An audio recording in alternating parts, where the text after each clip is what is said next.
Big ಬಾಸಿಂದ ಆಚೆ ಬಂದಮೇಲೆ of course ಸಾಕಷ್ಟು ನೆಗೆಟಿವ್ ನೋಡಿರ್ತೀರ, ಸಾಕಷ್ಟು ಪಾಸಿಟಿವ್ ನೋಡಿರ್ತೀರ ನಿಮ್ಮ ಬಗ್ಗೆ ಒಪಿನಿಯನ್ಸು.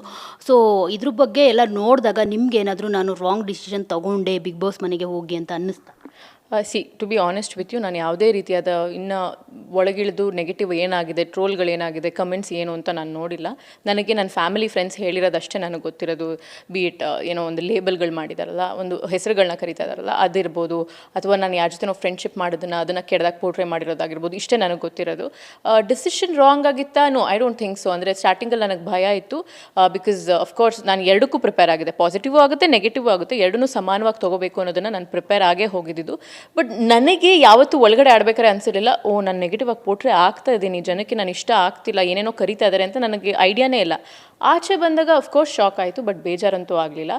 ಅದನ್ನು ಹೊಡೆದಾಕಿದ್ದು ಯಾವುದು ಅಂದರೆ, ನೆಗೆಟಿವಿಟಿ ನನಗೆ ಕಾಣಿಸ್ಲೇಬಾರ್ದು ಅಂತ ಹೊಡೆದಾಕಿದ್ದು ಯಾವುದು ಅಂದರೆ, ತುಂಬ ಜನ ಪಾಸಿಟಿವ್ ಆಗಿ ನಂಗೆ ಮೆಸೇಜ್ ಮಾಡ್ತಿದ್ದಾರೆ. ತುಂಬ ಜನ ಆ್ಯಕ್ಚುಲಿ ಇಷ್ಟಪಟ್ಟಿದ್ದಾರೆ ಮನ್ಸಾರೆ. ಏನಂತಾರೆ, ನಾನು ಏನಾಗಿದ್ದೀನೋ ಅದನ್ನು ನೋಡಿದ್ದಾರೆ ಜನ.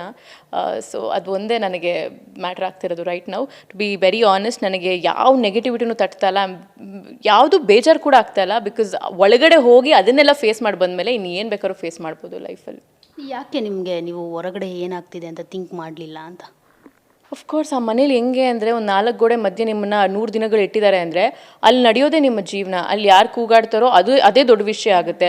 ಅಲ್ಲಿ ಯಾರೋ ಬೇಜಾರು ಮಾಡ್ಕೊಂಡ್ರೆ ಅದೇ ನಮ್ಮ ಲೈಫಲ್ಲಿ ದೊಡ್ಡ ವಿಷಯ ಆಗುತ್ತೆ. ನಾನು ಇವ್ರನ್ನ ಬೇಜಾರು ಮಾಡೋಣ, ಇವ್ರನ್ನ ಅಳಿಸ್ತಾ ಇದ್ದೀನಿ, ಇವ್ರನ್ನ ಕೋಪ ತರಿಸ್ತಾ ಇದ್ದೀನಿ, ಅದೊಂದೇ ದೊಡ್ಡ ವಿಷಯ. ಅಥವಾ ಟಾಸ್ಕಲ್ಲಿ ಸೋತ್ಬಿಟ್ರೆ ಅದೇ ದೊಡ್ಡ ಫೇಲ್ಯೂರ್ ನಿಮಗೆ. ಆಚೆಗಡೆ ಲೈಫ್ ನೀವು ಕನ್ಸಿಡರೇ ಮಾಡಲ್ಲ.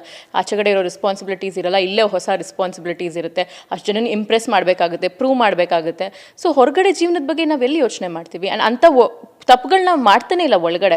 ಆ ಕ್ಷಣಕ್ಕೆ ಯಾರೋ ಟ್ರಿಗರ್ ಮಾಡಿದ್ರು ನಾನು ಬೈದೆ ಅಷ್ಟೇ. ಅದು ಹೊರಗಡೆ ಜನ ಹಿಂಗೆ ತೊಗೋತಾ ಇದ್ದಾರೆ ಅಂತ ಹೊರಗಡೆ ಜನಕ್ಕೆ ನಾವು ಬದುಕ್ತಾ ಇರಲಿಲ್ಲ. ನಾವು ಅಲ್ಲಿ ಜನಕ್ಕೆ ಬದುಕ್ತಾ ಇದ್ವಿ ಹೊರತು ಕ್ಯಾಮ್ರಾಗಳಿಗಾಗಲಿ ಅಥವಾ ಜನಕ್ಕೆ ಇದಾಗಲಿ ನಾನು ಆ ಥರ ಬದುಕ್ತಾ ಇರಲಿಲ್ಲ ಒಳಗಡೆ.